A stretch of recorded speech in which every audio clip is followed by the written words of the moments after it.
जी good morning everybody. कैसे हैं आप लोग? आशा करता हूँ सब अच्छे होंगे। तो आप जानते हैं हम कक्षा 11 भूगोल पढ़ रहे हैं और भूगोल में हमने जो एक पुस्तक थी भौतिक भूगोल के मूल सिद्धांत, वो अब तक हम पढ़ रहे थे। और जो एक दूसरी पुस्तक थी भारत का भौतिक पर्यावरण, उसका हमने एक चैप्टर भी कवर कर लिया था। आज हम पुनः जो भारत का भौतिक पर्यावरण है दूसरी पुस्तक, उसका अगला चैप्टर है, उसको कवर करने का प्रयास करेंगे। भौतिक भूगोल के जो मूल सिद्धांत पुस्तक है उसमें हमने काफ़ी चैप्टर कर लिए हैं, उसको वहीं पर अभी रोक दे रहे हैं। ठीक है, तो इस सीरीज में हम आज जो चैप्टर पढ़ेंगे संरचना तथा भू आकृतिक विज्ञान, जो भारत का भौतिक पर्यावरण पुस्तक है उसका चैप्टर नंबर 2 है। तो आइए शुरू करते हैं आज की क्लास। तो हमने अभी जो मैंने बात की भारत का भौतिक भूगोल के मूल सिद्धांत पुस्तक में हमने काफ़ी सारे तथ्यों के बारे में जाना। पृथ्वी के संबंध में बहुत सारे तथ्य हमने, बहुत सारे प्रमाण हमने समझने का प्रयास किया था कि हमारी जो पृथ्वी है किस प्रकार से बनी है, क्या क्या उसके अंतर्गत गतिविधियाँ हो रही हैं। हमने ये जाना कि पृथ्वी के अंदर आंतरिक बल हैं, विवर्तनिक घटनाएँ हो रही हैं। हमने प्लेट विवर्तनिकी के बारे में जाना, जिसके माध्यम से हमने ये समझने का प्रयास किया कि हमारी जो पृथ्वी है विभिन्न प्लेटों में विभक्त है, छोटी प्लेटों में और बड़ी प्लेटों में विभक्त है, जिनके बारे में हमने बात भी की थी। तो उसी प्रकार थोड़ा सा परिचय में बता दूँ। हम पढ़ रहे हैं जो भारत, तो भारत के बारे में हमने कुछ परिचय बात पहले भी पढ़ लिया था। अब और बात करते हैं। देखिए, भारत जो भारतीय प्लेट है इसको हम इंडियन प्लेट के नाम से जानते हैं। पहले ये एक जो ऑस्ट्रेलियन प्लेट थी उसका हिस्सा थी। दक्षिण पश्चिम में ऑस्ट्रेलियन प्लेट का हिस्सा थी। तो धीरे धीरे क्या हुआ, ये जो ऑस्ट्रेलियन प्लेट है वो करोड़ों वर्ष पहले खिसकना प्रारंभ हुई और खिसकने के साथ साथ ये जो ऑस्ट्रेलियन प्लेट थी वो दो भागों में विभक्त हो गई, दो प्लेटों में टूट गई। ठीक है, एक प्लेट जो ऑस्ट्रेलियन प्लेट के नाम से ही बची वो उसने दक्षिण पूर्व में खिसकना प्रारंभ कर दिया और जो इंडियन प्लेट है वो उत्तर दिशा में खिसकने लगी, यानी उत्तर दिशा में खिसकने लगी और यूरेशियन प्लेट से जाकर के वो टकरा गई। अब यूरेशियन प्लेट से जाने के टकराने के बाद में जब दोनों प्लेटों का दबाव बना, मैंने उसके बारे में बताया था, पढ़ भी लिया है आप लोगों ने। तो उससे क्या विभिन्न प्रकार की वहाँ पर भू आकृतिक घटनाएं हुई, विभिन्न प्रकार की भू आकृतिक संरचनाओं ने जन्म लिया।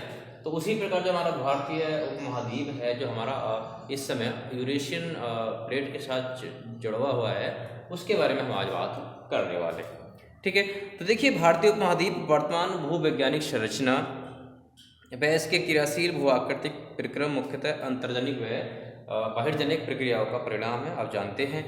ठीक है, तो इस भारत को भूवैज्ञानिक खंडों में विभक्त किया गया है, यानी सेल और संरचना के आधार पर भारत को भूवैज्ञानिक खंडों में विभक्त किया गया है। और वो भूवैज्ञानिक खंड 3 प्रकार के हैं और 3 प्रकार के भूवैज्ञानिक खंड हैं भारत के, जो सेल और संरचना के आधार पर विभक्त किए गए हैं। वो हैं, पहला हमारा विभक्त किया गया है प्रायद्वीपीय खंड, दूसरा हमारा विभक्त किया गया है, बांटा गया है हिमालय और अन्य प्रायद्वीपीय पर्वत, तीसरा हमने विभक्त किया है सिंधु गंगा ब्रह्मपुत्र का मैदान। अब आज हम इन तीनों के बारे में थोड़ा सा जानने का प्रयास करेंगे। ठीक है, सबसे पहले पढ़ेंगे हम प्रायद्वीपीय भूखंड। तो प्रायद्वीपीय भूखंड की बात पहले मैं दिखा दूं आपको, हाईलाइट थोड़ा सा कर दूं कि ये जो हमारा है ये हमारा प्रायद्वीपीय भूखंड है। ये हमारा क्या है? प्रायद्वीपीय भूखंड है।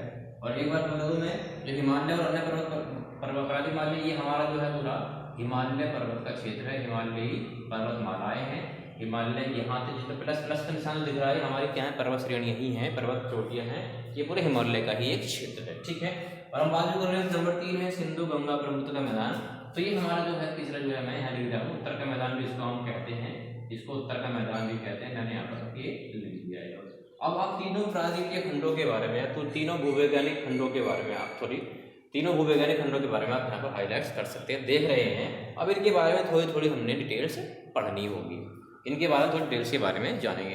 तो सबसे पहला हमारा है प्रायद्वीपीय खंड, इसके बारे में इसके बारे में आप जान लीजिए। देखिए, प्रायद्वीपीय खंड जो हमारा है, ये हमारा इसकी सीमा है, ये वाली हमारी सीमा की बात कर रहे हैं। प्रायद्वीपीय खंड की सीमा किस प्रकार की है? कटी फटी है, क्योंकि आप जानते हैं तटवर्ती है, ये सागरीय क्षेत्र हैं। तो इससे पहले वीडियो में हमने जान भी लिया था, ये हमारी बे ऑफ बंगाल है। ठीक है, ये हमारे अंडमान निकोबार है और हमारा ये लक्षद्वीप की हम बात कर लेते हैं। हाईलाइट कर रहे हैं क्योंकि पहले हम प्रायद्वीपीय मुख्य भूमि है उसकी हम बात कर रहे हैं, इसलिए मैंने ये जो लक्षद्वीप है या हमारा अंडमान निकोबार द्वीप समूह है, इनको मैंने इसमें सम्मिलित नहीं किया था, लेकिन फिर भी आपको माइंड में रखना होगा। तो ये हमारा क्या जानते हैं? बे ऑफ बंगाल है, ये हमारा क्या है? अरब सागर है, नीचे हमारा हिंद महासागर है, और ये हमारे श्रीलंका है, वो हाईलाइट करने की आवश्यकता नहीं है क्योंकि हमारा देश नहीं होता। तो अब बात करते हैं, मैंने बात की थी प्रायद्वीपीय जो खंड है हमारा, प्रायद्वीपीय खंड आप देख रहे हैं, इसकी क्या सीमा है, कटी फटी है, आपको दिखने भी आ रही होगी, ये कटी फटी सीमा है। और जो इसका विस्तार जो देखिए, ये कच्छ से आरंभ होकर अरावली पहाड़ियों से पश्चिम से गुजरती हुई दिल्ली, और दिल्ली से फिर यमुना का तट, और यहाँ तक यमुना तथा गंगा के समांतर राजमहल की पहाड़ियों पर गंगा डेल्टा तक ये जाती है, गंगा ब्रह्मपुत्र का डेल्टा बनता है वहाँ तक ये जाती है, इसका जो विस्तार है। ठीक है, इसके अतिरिक्त उत्तर पूर्व में, अब उत्तर पूर्व की हम बात कर लेते हैं, उत्तर और पूर्व की बात कर लेते हैं। इसके अतिरिक्त उत्तर पूर्व में कार्बी एंगलोंग व मेघालय का पठार तथा पश्चिम, इसकी बात कर रहे हैं यहाँ तक, एंगलोंग व मेघालय का पठार तथा पश्चिम में राजस्थान भी इसी खंड के विस्तार है। ठीक है, पश्चिम बंगाल में मालदा भ्रंश, उत्तरी पूर्वी भाग में स्थित मेघालय व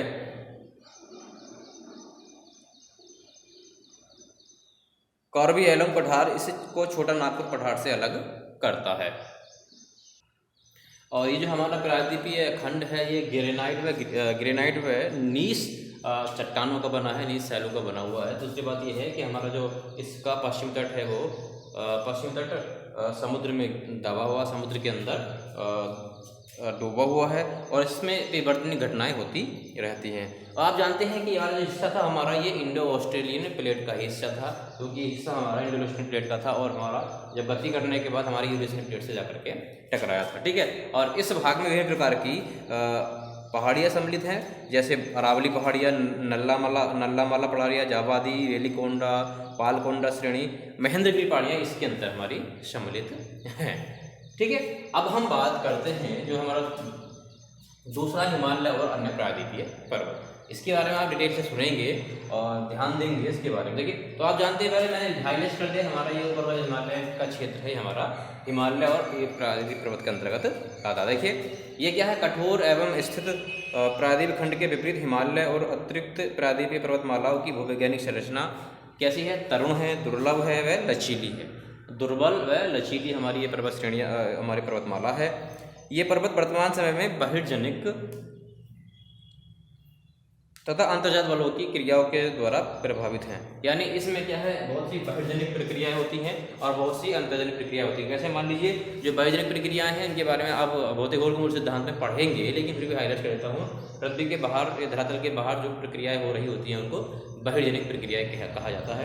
इस प्रकार धरातल के अंतर्गत जो प्रक्रियाएं होती हैं उनको अंतर्जनिक प्रक्रियाएं कहा जाता है। तो बहिर्जनिक प्रक्रियाओं के प्रभाव से विभिन्न प्रकार की इसमें आकृतियां बन जाती हैं। जैसे बी आकार का डेल्टा, बी आकार की घाटी की बात करते हैं, या गार्ड्स की हम बात करते हैं, छिप्रिकाय की बात करते हैं, ये हमारी सब बहिर्जनिक प्रभाव से बनने वाली, इस क्षेत्र में बनने वाली आकृतियां हैं। ठीक है, अब हम बात करते हैं सिंधु गंगा ब्रह्मपुत्र का मैदान की। ठीक है, इसको जल्दी से हाईलाइट करेंगे, समय की थोड़ी कमी रहेगी यार, इसलिए मैं वीडियो छोटा ही बनाऊंगा। देखिए, भारतीय जो हमारा क्षेत्र है इसकी बात कर रहे हैं हम। ये जो हमारा मैदान है, ये गंगा सिंधु ब्रह्मपुत्र के मैदान के नाम से जाना जाता है। इसके बारे में जानिए। देखिए, ये भारत का तृतीय भूवैज्ञानिक खंड है, और इसको प्रमुखतः सिंधु गंगा ब्रह्मपुत्र का मैदान भी कहते हैं। इसको उत्तर का विशाल मैदान भी कहा जाता है। मूलतः यह एक भू अभिनतिक गर्त है। गर्त किस प्रकार से, हमारा प्रायद्वीपीय भाग थोड़ा ऊंचा उठा हुआ है, हिमालय पर्वत थोड़ा ऊंचा हुआ है, और हमारा केवल मैदानी भाग थोड़ा नीचा है। तो इस प्रकार से हमारी ये मान लीजिए, यानी बीच वाले भाग में हमारी ये मैदान है, ये हमारा पर्वत है, ये हमारा पठार विभाग है, और बीच में हमारी क्या है, ये उत्तर का विशाल मैदान है। तो एक ये महान भू अभिनति गर्त के रूप में है। और इसका निर्माण किस प्रकार से है, पर्वतमालाओं के, जब पर्वतमालाएं, हिमालय की पर्वतमालाएं हैं, उसके द्वारा जो अवसाद बह करके आ रहे हैं, उसके माध्यम से इसका निर्माण हुआ है।